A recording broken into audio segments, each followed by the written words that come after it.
A little while back, I kickstarted an interesting new game. This is made by the Warden, and it's called The Deal. And all it essentially is, it's a live-action role-playing game of poker by Todd Crepper. And what it basically is cards with rules, roles like the blackmailer, the the rising star, the suspicious bastard, and then cards to control the situation, and then twists and turns that can get mixed in with a standard poker deck and used to enable you to really play an interesting live-action role-playing game. So, fulfillment was actually done by drive-through cards. This is print on demand. Came in a nice little tuck box, all the same backs. They had the option where you could get an entire poker deck with the same backs, but I actually like the idea of being able to see when one of these custom cards gets dealt out randomly, as opposed to having it be a complete surprise. I just feel like it's one less thing to have to worry about and focus on. Now, this comes in a nice little tuck box, but I wanted to go a step further. Let me show you. So, what I did was, I just took a standard box. This was actually a box that some of my wife's cosmetics got shipped in.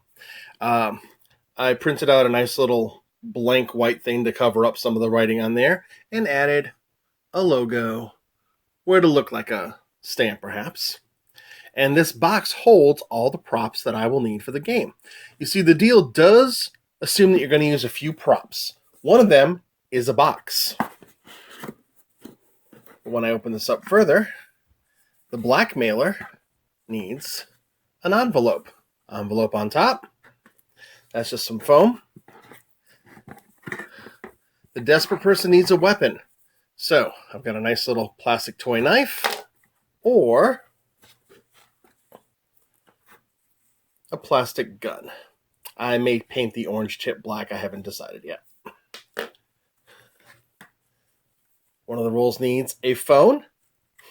This is actually an old phone that way back when the second Matrix movie was out, this was a promotional little toy that I picked up at a store. And then a regular deck of cards and the deal cards.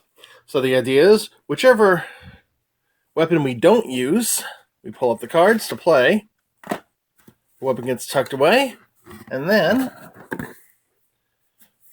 we've got a prop for each of the roles. And it's nice that it stores it all in one convenient location. So I recommend doing something like this. I picked up the two toys at a dollar store. You can pick up a little toy cell phone too. This is just from a greeting card. And that's it. I haven't got a chance to play the game yet, but I'm definitely looking forward to it.